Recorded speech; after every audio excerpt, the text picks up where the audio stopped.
Dear student, today I will take the topic backwater curve and afflux. Okay, already you studied the backwater curve and drop down curve. Okay, if the depth is increasing, along the directions of the flow, okay, is called as a backwater curve. Okay, if the depth decreasing along the directions of the flow is drop down curve. Okay, now go for the detailed study of the backwater curve and afflux. Okay, see here, first draw the figure, then you will get a clear pictures about the backwater curve. Okay, see, this is the datum line. Okay, and here it is the slope of the bottom of the channel.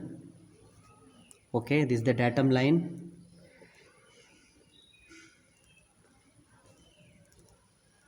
Here is the slope of the bottom channel. Okay, here it will makes an angle, you know, it will be I. Okay, is the IB, bottom slope of the slope at the bottom. Okay, here there will be dam. Okay, for changing the depth there will be any obstruction, right? For changing the depth there will be obstruction in the flow of the path. Okay, in the path of the here in the flow of the water there should be a obstructions. Okay, here consider it's a dam. Okay, and the top surface. Okay, actually if there is a no top surface, then water will flow in the constant depth.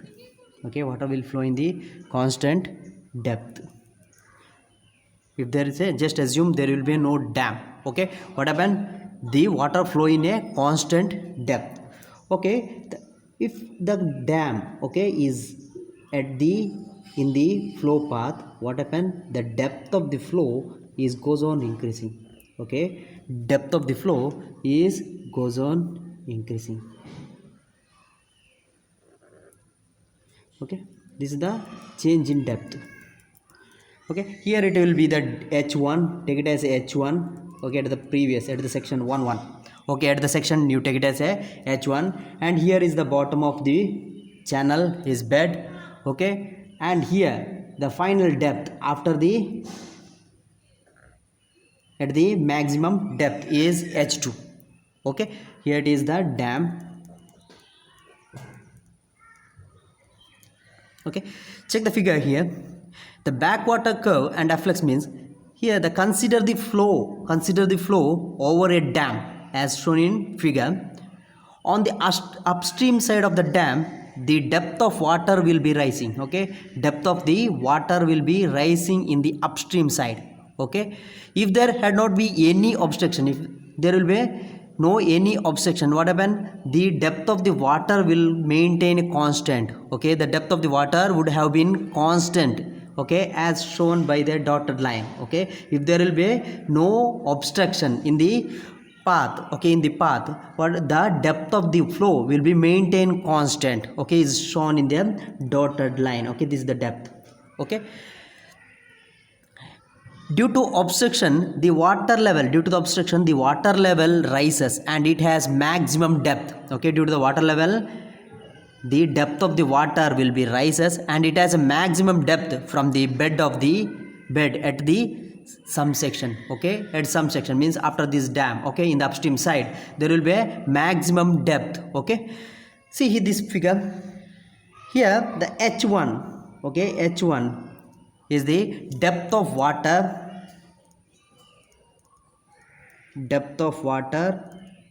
h1 is the depth of water at the point where the water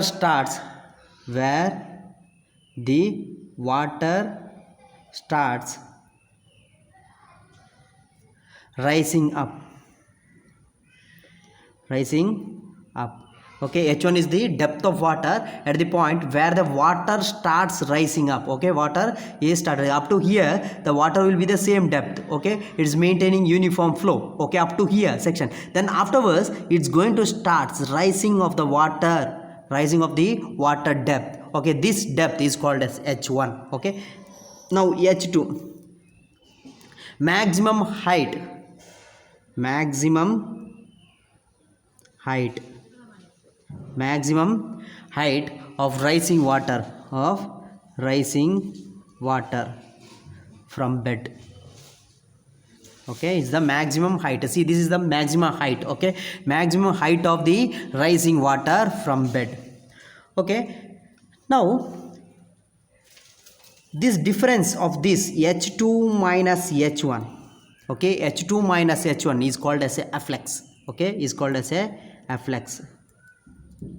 Okay, this difference of this depth, okay, depth of the water at the point where the water starts rising up and maximum height of the rising water from bed. Okay, the difference of this h1 and h2 is afflux. Okay, this is the portion. Okay, this is the afflux. Okay, so afflux is defined as the maximum increase in water level due to obstruction. So afflux you can define as maximum increase in water, maximum increase in water level due to obstruction, okay, due to obstruction in the flow path. Okay, you got my point.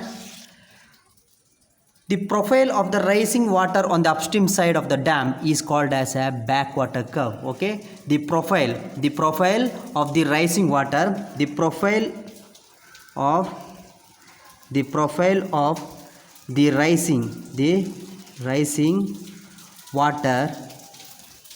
rising water on the upstream side, on the upstream side of the dam, on the upstream side of the dam is called backwater curve. Okay, it's very important, this definition. Okay, definition of the afflux and backwater curve. Afflux means the maximum increase in water level due to obstruction. Okay, maximum increase in water level due to obstruction is a afflux. Okay, and the profile of the rising water on the upstream side of the dam, okay, the profile of the rising water on the upstream side of the dam is called as a backwater curve. Okay, you got my point. The distance along the bed of the channel between the section where water starts rising to the section where water is having the maximum height, okay, where the water is having a maximum height is known as the length of backwater curve. Okay, this is the length of the backwater curve. So the length of the backwater curve is defined as the distance along the bed of the channel between the section where water starts the rising to the section where water is having the maximum height is known as the length of the backwater curve. Okay, this is the length of the backwater curve, length of the backwater curve up to here. Okay, this is the length of the backwater curve. Okay, I think you clear this topic. Okay, next go for the expression for the length of the backwater curve. Okay, the next topic, the length of the expression for the length of the backwater curve. Okay, consider the flow of water through a channel in which the depth of water is rising. Okay, in which depth of the water is rising. Once again you can draw the figure detailing. Okay, see, this is the datum line. Okay, here it is the datum line and this is the bottom slope. Okay, slope of the channel. Okay, so here it will be IB, right? It will be IB, slope of the bottom. Okay, slope of the bed. Okay, and just take it as a, this is the section 1 1 and here it will be section 2 2. Okay, this is the length of the backwater curve. Okay, this is the distance from section 11 to 22 is the length of the backwater curve. Okay, here this is the bottom and now the top surface. Okay, water free surface. This is the water free surface. Okay, depth is going to change. Okay, here the depth is going to change because there will be obstruction. Okay, there will be obstruction, so depth of the water is going to increase. Okay, here it will be h1 and here it will be h2. Okay, next energy line. Okay, this is the energy line over. Okay, and here it will be the line parallel to the datum. Okay, line parallel to the datum. Got my point? Okay, now see, this is the datum line. Here it is the bottom of the channel. Is the bottom over. So this one is Z1. Okay, elevation. Okay, is Z1, and here it will be H1. Okay, is the H1. Okay, got my point? Okay, here over. Now the remaining is kinetic energy is V square divided by 2g. So this one V1 square divided by 2g. Yes. Okay, next here this will be H2. Here Z will be 0, right?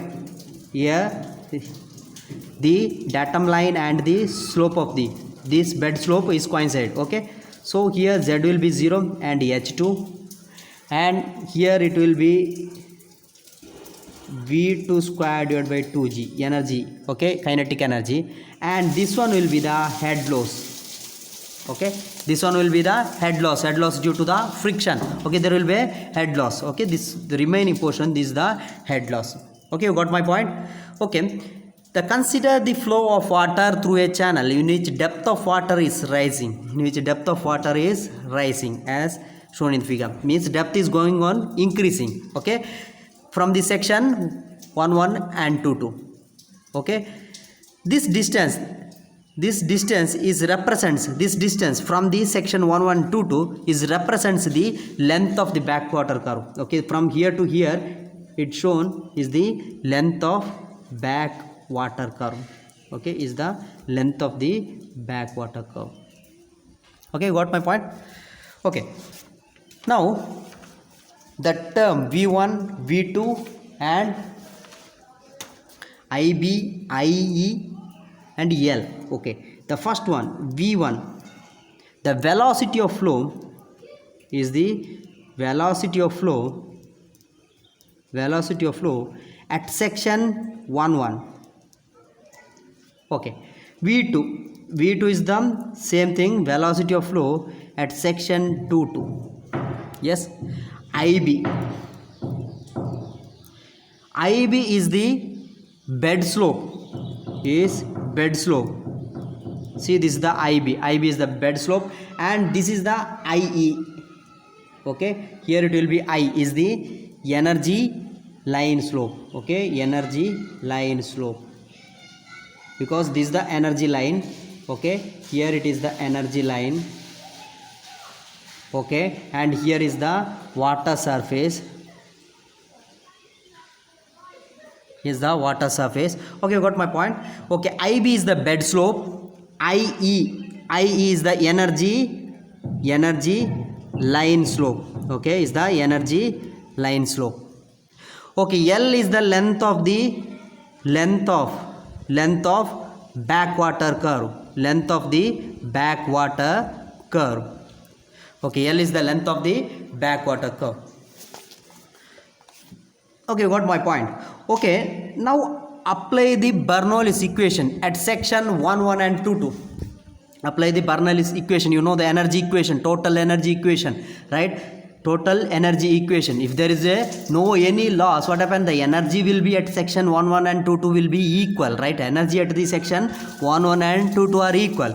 Okay, so applying the Bernoulli's equation, now go for the Bernoulli's equation. Applying Bernoulli's equation, applying the Bernoulli's equation at section 11 and 22, at section 11 and 22. See, write the equations. You know the Bernoulli's equation, Z plus H. Up to here it will be the potential energy, right? Potential energy EP plus kinetic energy V1 square divided by 2G. V1, H1, Z1, because at the section 11, right? At section 11, the energy will be Z1 plus H1 plus V square divided by 2G, right? Is equal to Z2 plus H2 plus V2 square divided by 2G plus head loss. There will be head loss after the section, okay? Now here we are going to consider is a 0, okay? From at section 11, the head loss will be 0, and at section 22, after flow of a length L, after the length L, okay, there will be a head loss is HL, consider as HL, okay? So here where HL is the loss of energy due to energy due to friction, due to friction, okay? This is the loss of energy due to friction. This is the formula, just find out. See here, this is the vertical distance. What is the horizontal is length L, okay, length L. And what is the gradient is IE, okay? If you multiply with the slope with the horizontal, you will get a vertical, right? HL. So HL is equal to the slope IE into length.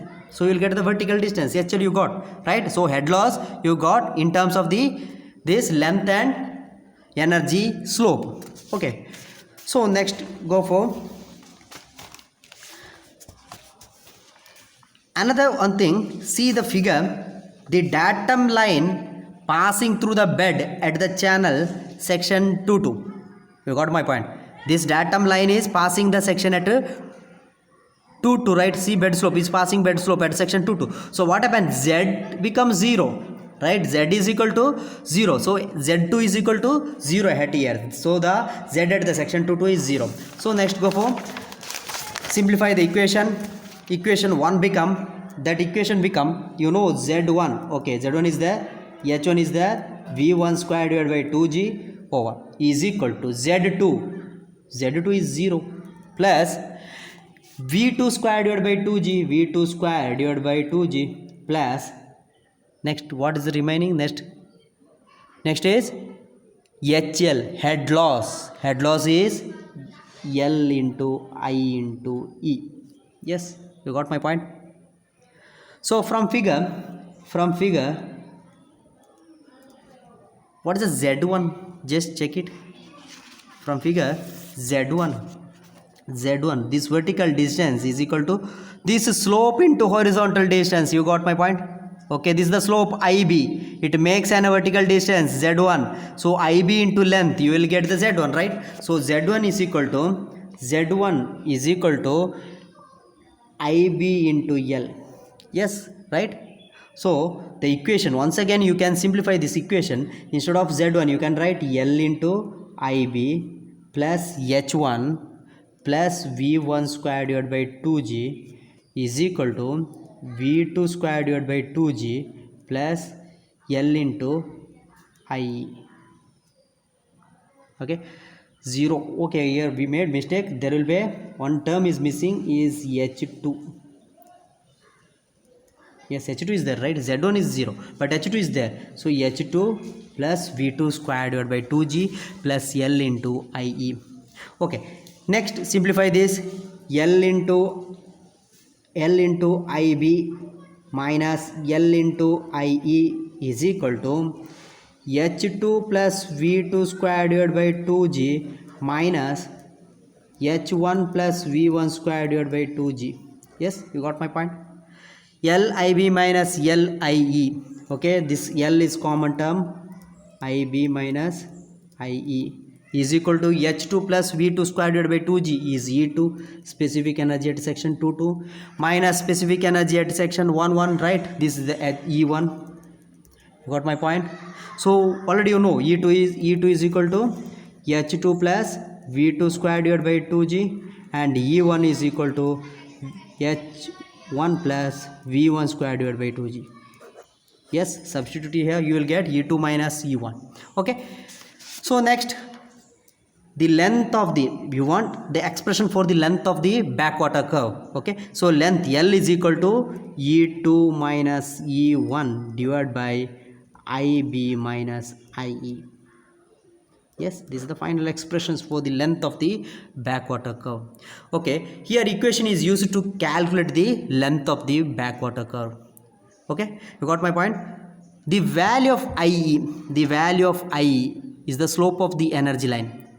Okay, this is the slope of the energy line, is calculated either by Manning's formula or Chez's formula. Okay, this can, you can calculate by the Manning's formula or Chez's formula. Okay, and this velocity, okay, for applying this you have to find out the velocity. Okay, the velocity, mean and depth of the flow, hydraulic mean depth, everything you can find out the mean value. Okay, mean value between the section 1 and 2. Okay, so the mean velocity and mean value of the depth of the flow, hydraulic mean depth, etc. are used between the section 1 and 2 for calculating the value of I. You have to find out the mean depth of the flow, mean velocity. Okay, everything should be between the section 1 and 2. Okay, this is the final formula expressions to find out the length of the backwater curve. Okay, okay, thank you. I think you have cleared this topic. Okay, thank you. Okay, I will continue in a next class. I will continue in a next video. Okay.